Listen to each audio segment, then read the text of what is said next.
highest standards you can on Get Up. He has a segment that involves a name-based pun. Dominique, welcome him to the group. Yeah, congratulations. Welcome. That means you're fully part of the family. I don't want to critique it, but I mean, maybe I'm not that smart, but it took me a second. I was like, holding court. Oh, McCourty. Yes. I get it. Holding McCourt would be, a little bit more name. Does the segment change the paycheck or anything? No, they don't. That's the thing. The money, it don't. Yeah. I was just asking. I was like, I might as well throw it out there. Greeny got it all. I hope that came through the audio. Okay, here we go. Let's do this segment. He's going to make 3 statements for us. And here we go. The very first one, give me something on the Cleveland Browns. Oh, everybody loves Joe Flacco, but it's time. We know when that moment has come. It's time to go ahead and grab the podcast equipment. Dylan Gabriel will be the starter in London, taking on the Minnesota Vikings. The rookie, the left-hander, he can come in, and I think he can operate Stefanski's offense a little bit better. He showed some promise in the preseason. I think we've seen enough of Flacco. It is time to give the rookie the juice. And we saw what it did for the New York Giants with Jackson Dart. Let's see if Dylan Gabriel can do the same. It's an interesting one. They play Minnesota, who has been there. They were in Ireland. Now they're going over to England. So it'd be interesting to see if they start him against that group. Okay, the next holding court. Give me something on another team in that division. Oh, this is probably my favorite one of this morning. I look at the Pittsburgh Steelers, and going into the season, we all talked about Aaron Rodgers doesn't really have to do too much. Well, he's done enough. This Steelers offense is finding a way to get it done. On the heels of that, my partner on this show, Dan Graziano, by the end of this season, he is going to be singing Aaron Rodgers' praises. He can't wait for that moment when the Pittsburgh Steelers make the playoffs and Rodgers is the one leading the way. I've gotten to know Graz pretty good right now, and I can just see this coming in the future. I'm holding court. Aaron Rodgers, he wins over Graz. He's going to win him over. I love it. Okay, last one. The Philadelphia Eagles are confounding and unbeaten. Give me something on that. Sal Palantonio agrees. We talked about it. We didn't. But I'm going to say this. We all looked at A.J. Brown's tweets. It is not his tweets that are the issue in Philadelphia. Right now, they have to figure out this run game. Saquon Barkley is averaging less than 4 yards a carry. Every time he gets the ball, there's somebody standing in front of him ready to tackle him. If Saquon can get going, it'll make it a lot easier to get A.J. Brown the ball. If A.J. Brown gets the ball, I promise you, he won't have time to tweet. All right, 2 things. Excellent segment. That's a keeper. Second of all, so you've seen the A.J. Brown posts on X. Nick Sirianni talked about it yesterday. This is what he said about his possibly disgruntled wide receiver. Obviously, AJ is very important to this football team. I know he wants to contribute. And, do the things that he's capable of doing.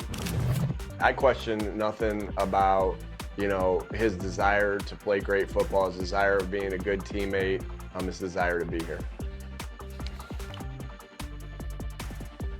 Okay, and so there's Nick Sirianni. I question nothing about his desire to be a good teammate. I question nothing about his desire to be here. Sal, go. Right, he wasn't even asked whether or not A.J. Brown wanted to be here or not. But all the talk in Philadelphia is whether A.J. Brown should be on the Philadelphia Eagles. Should he be traded? Should he want to leave? And I don't see any sign of that within the team or with. We have to wait until we hear from A.J. Brown. Let's not put any words in his mouth. I think it's really important for the man to get an opportunity to speak besides what he says on Twitter. So trading A.J. Brown or whether he wants to be here or not, I think is sort of like, as my children will say, Dad, that's a false narrative. Okay, maybe. The trading part of it, perhaps. Let me, yes.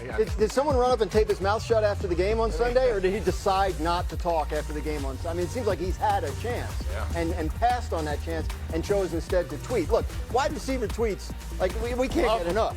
Like, this is all, like two of the 3 segments so far, right? Yeah. But, I think he has a chance. He could explain himself if he wants. I don't know. Part of me wonders if he's kind of in on the gag. Well, here's what I don't think it's a gag. Yeah.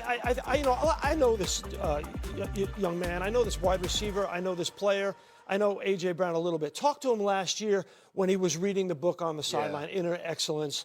You didn't talk to him a little bit. Let me set this up. You did a lengthy sit-down interview and feature about him and the author of the book. So the authority on the whole, last time we went through this with A.J. Brown is you, Sal. He's an introspective guy. He's a deep guy. He's a well-meaning person. He's a good teammate. The thing is, as we were talking in the pregame show, the meeting, they're not giving him good routes. They're not giving him an opportunity really to get the ball.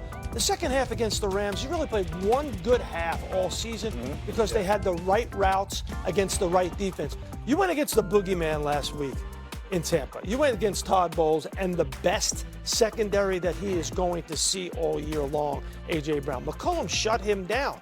They shut down the offense in the second half.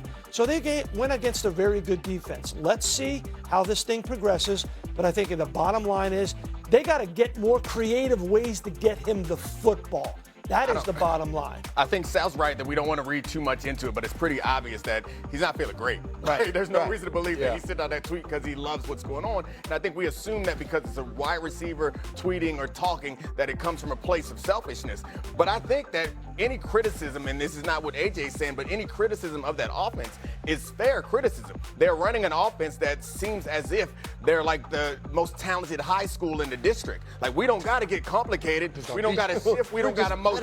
Our dude's better than your dude. Bigger than your dudes. And bigger and better. And AJ is one of those guys, but still, it's the NFL. And they were running plays last week where his route tree is like a hitch, a go, a slant. They're running hitches into rolled up cover 2 coverage. Like, I could understand why A.J. Brown or anybody in that situation could be frustrated.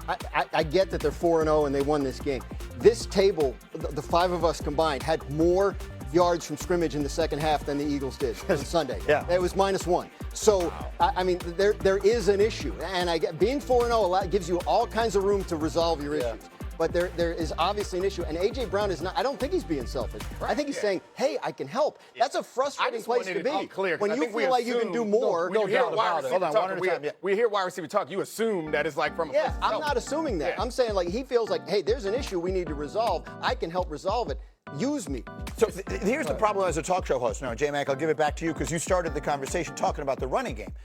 The problem as a talk show host is you feel kind of ridiculous when the question is, what's the problem with the Eagles? They have won 20 of their last 21 games, including the Super Bowl. We are talking about them right now. They are 4-0. So whatever it is they're doing, as unsightly as it sometimes is, it is working. So the question is, do they need to, if it broke, don't fix it. Do they need to fix it? Is it broke? I think it's not broke. It's always evolving. That's how you end up winning that many games out of 20 out of 21. And I think what A.J. Brown's point is that, yes, to a certain extent, find ways to get him the football. I think the other side of it is A.J. Brown's a captain on this football team. And I think when there are issues with the offense, if there's issues with the defense, whatever's going on, it stays within the locker room. So I'm not going to read into his tweets, but at the end of the day, if there is an issue and you do have a problem, I think amongst those leaders in that locker room, whether it's Jalen Hurts, Saquon Barkley, A.J. Brown, Lane Johnson, there's so many of them, walk into Kevin Patullo's office and say, hey, you know what? I have 4 ideas. This is exactly what happened after week 4 last week.